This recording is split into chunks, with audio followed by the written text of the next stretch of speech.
Welcome back to our channel. This time, the hot news comes from the Ducati rider, a racer who has just risen from his past slump. Yes, who else if not Marc Marquez? Marc Marquez gave a spicy comment about the burden he faced when he decided to leave Honda. So what did Marc Marquez say? Watch the video until the end. But before we continue, don't forget to subscribe to this channel and don't forget to like this video. Let's continue.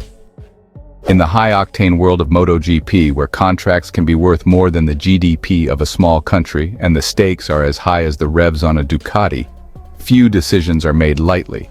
But when Marc Marquez chose to walk away from Honda, the very team that made him a six-time MotoGP world champion, it wasn't the money that kept him up at night.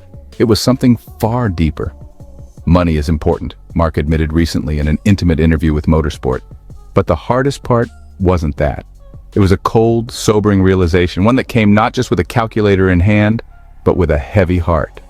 For more than a decade, Marc Marquez was Honda, their golden boy, their icon, the poster child of a dynasty that crushed the grid with precision and power. But by 2023, the cracks were showing. Repeated injuries, a bike that couldn't keep up with the pace of innovation, and a rider visibly worn by physical and mental strain. It was no longer the dream team it once was. Still, Honda offered him a lifeline, a contract reportedly worth 9 figures. That's NBA superstar money. Red Bull and Repsol, two of his longest-standing sponsors, were ready to stay in his corner. And yet, Marquez said no. "Yeah, I had to walk away from a lot," he said, reflecting on the decision with the kind of quiet humility that comes only after countless sleepless nights.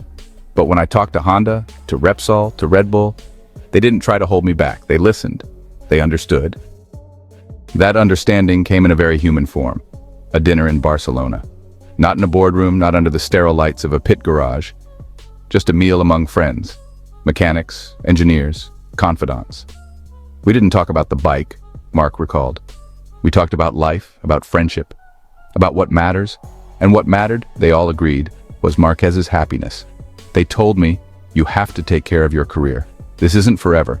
You've got 15, maybe 20 years if you're lucky. Make them count." He made the leap. A bold, unexpected switch to Gresini Racing, a satellite Ducati team running last year's machine. On paper, it looked like a step down. In reality, it was a rebirth. The move gave Marquez something that had been missing: joy. It brought back the fun, he smiled. Racing started to feel like it used to. Not just pressure, but passion. In 2024, he was already back on the podium. But 2025? It's been the stuff of legends.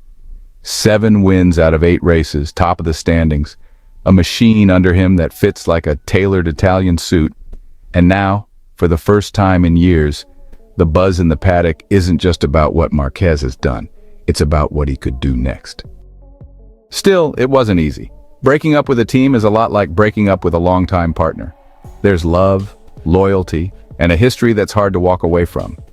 "I wasn't just leaving a team," Marquez said. "I was leaving people who helped build my entire career, my mechanics, my engineers. They were my second family." That's the part fans don't see.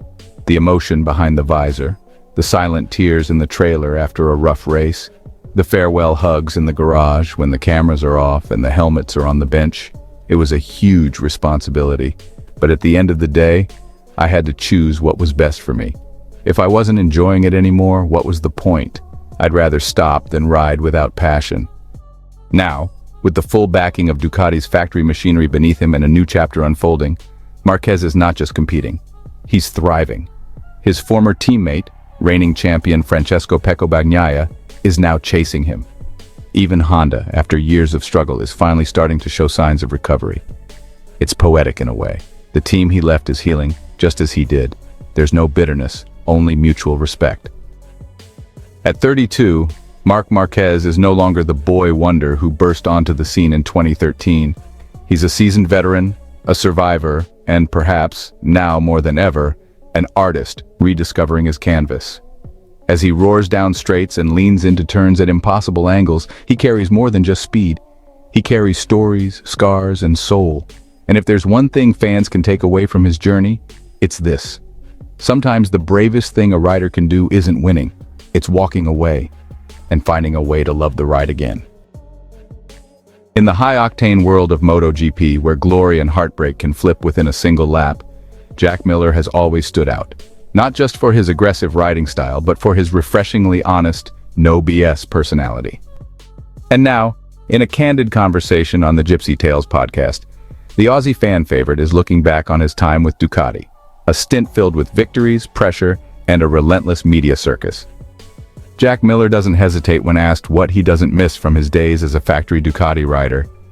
It wasn't the bike, it wasn't the team, it was the constant speculation, week after week, about his job security.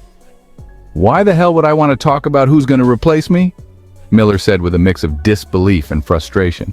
"This was even before I signed with KTM. I'm about to jump on that bike in 20 minutes, and I've got people asking who's taking my spot." The media whirlwind surrounding Ducati riders is no secret. And for Miller, that endless noise became a mental burden, especially when it overshadowed actual performance on track. You'd read some ridiculous stuff online about Pecco, Bagnaia. He was P2 in the championship and already a two-time world champ, and people were still talking about replacing him. It's brutal, man.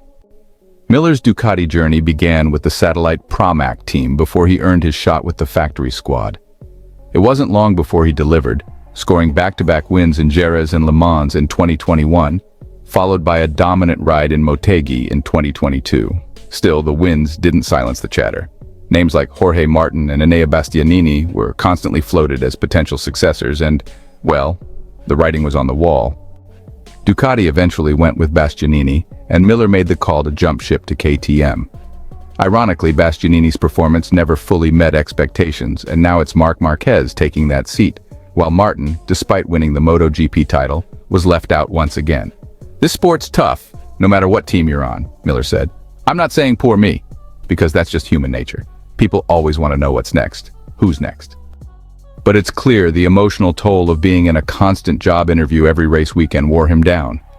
Ducati may offer one of the best bikes in the paddock, but it also comes with a microscope that few can survive under for long. Miller also opened up about the physical struggles during his early Ducati days, particularly his battle with arm pump at the start of the 2021 season, made worse by being stuck in COVID quarantine in Qatar for nearly a month. "You're locked in the same hotel room for 4 weeks, doing the same damn thing every day," he recalled. "Then you get to the race and your arm gives out. You lose strength on the brakes. It's not about fitness, it's just arm pump." After surgery, he bounced back and hit his stride. Jerez 2021 was the breakthrough, a cathartic win that opened the floodgates. The next weekend in France, I won again. That was huge. The pressure lifted. By 2022, Miller felt he had made meaningful progress with the team, but still, something inside him knew it was time to move on. I'd been in that environment a long time. I needed a change. KTM looked like a cool project, something fresh. We made the deal.